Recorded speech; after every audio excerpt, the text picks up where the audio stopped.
Hiya. So in this video we're gonna go through some features. The first one I'm gonna do is incoming calls. But before I get into that, I just want to explain the GUI here, what it means. So we got the handset 1, we got handset 2, so you can have multiple calls in the same time.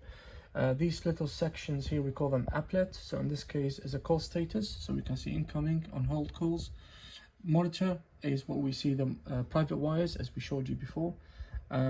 Here in the middle is our speed dials, and also line monitor. So I can monitor, currently I'm logged in as Gareth, but I can monitor my colleague's line, which is the rate in this case, so I can see each other calls.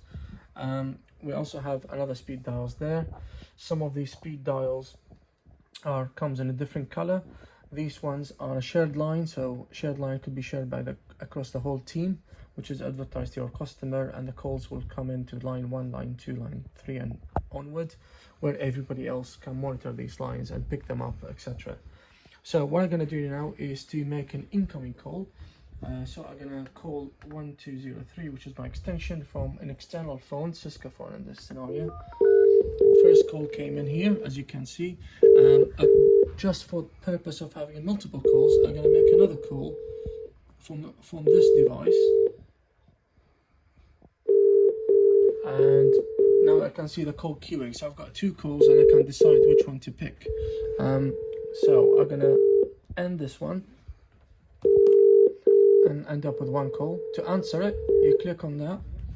Now you've answered the call, and what we can do now is basically let me just minimize this volume.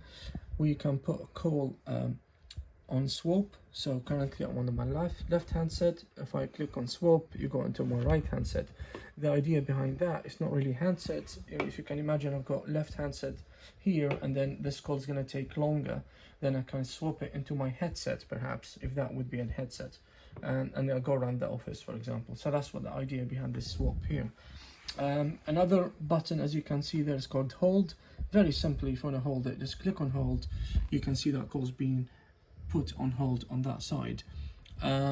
Now there's 2 ways to if I want to basically take this back, I just click on it and then back into my side. If I want to park it for my colleague to answer, for example, then I can hold it and it goes into my hold, and my colleague can see that the call is on hold there. That could be different colors if you want to. Currently it's green and black, and then I do that, then now basically this call disappeared from here, from my turret, and then went into here. So my colleague have basically took the call for me. So what I did, I pretty much put it on hold or parked it, if you like, and then you went into the other one and answered it. Now call queuing, I've showed you how incoming calls works. I've showed you how the hold calls works. I'm going to move into a speed dial. So we did mention this area here are the speed dials. So I have created few pre-configured speed dials. I'm gonna call Cisco, which gonna call my Cisco device. So click on it, and that will be calling my Cisco, as you can see here. Okay, let me just put it on loud so you can hear it. Let me just do that again. The reason it's not ringing, the reason it's not ringing because it was on silent. So let me just redo that. So click on Cisco speed dial.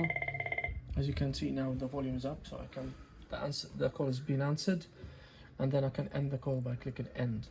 Okay.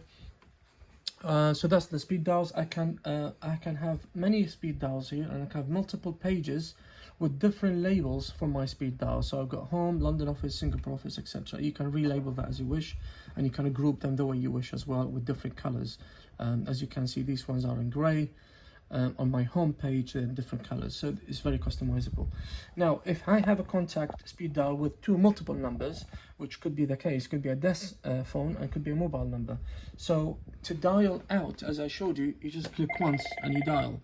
But if you have a contact with multiple numbers, so if I hold a bit instead of just click, then you have the choice to have office and mobile, and you have other numbers there.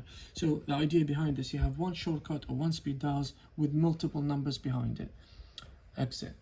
If I want to just call it, just click once and it's called. So that's the idea behind the speed dials. How about the speed dial? How about adding a speed dial? to add speed dials? You can do that for your pages if you give you the permission to do so, or can be locked down whereby only your IT admin will be able to do that for you. But in my case, it's open at the moment, security wise, all for that page specifically. I want to create a new one in the slot. I go into my maintenance mode. The red area is the area I can select from. I select this slot here, and I will call it DMO test, for example. Extension number, I just put hypothetical number, any number. I'll put office, and if I wish to add the second one, then I'll add the second one, and that will be, say, a mobile, and then save. As soon as I come up from maintenance, that will be transferred to the rest of the team. As you can see now, I've got a DMO test already created for me, and if I dial it like that, we'll go into this. Now, because I am the admin of this group, if I move across to my colleagues, I have created this speed dial, and now the rest of the team have realized the maintenance buttons flashing, indicating there's an update. For me to actually confirm that update, which is that speed dial I created, I click on it, say you've got an update, would you like to reload them? I said yes. As soon as I do that, I can see that the DMO test has been added into my GUI. So within the business hours, the admin will be able to do that, and everybody else will have it. To navigate, the next one is how to show you how to search and navigate between different contacts. These contacts could be within the Turret database, or we can link it into your LDAP or Active Directory company database. If I go to search, let's look, for example, I don't know, David in this case. Just as soon as I type D, it cut the criteria for me. A, it cut the criteria more. V, then you can see I found David there. So as soon as you type the actual letters, the search criteria will shrink to kind of come to your requirements. I'm going to come up from search, so that's the search. As I mentioned, just to repeat, you can have an external database, which could be your database, or based on Active Directory if you need it. Call history, I have a missed calls. As you can see, the reason for that, I've got a history showing in orange, indicating I had a missed call.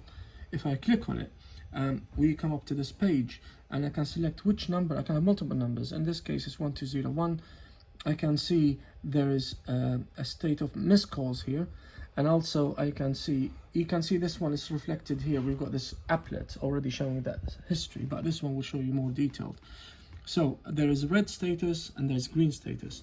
The red status indicating I had missed the call and it was missed by the rest of the team, whereas the green one, that means I had a missed call.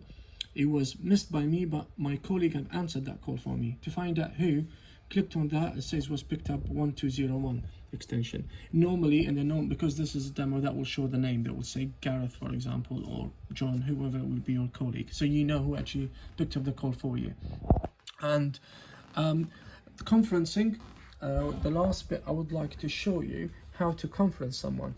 Now, if I want to call the Cisco phone, as I did, and then now I would like to conference my colleague over there, what I could do, I can click on conference, okay, and I can conference somebody externally.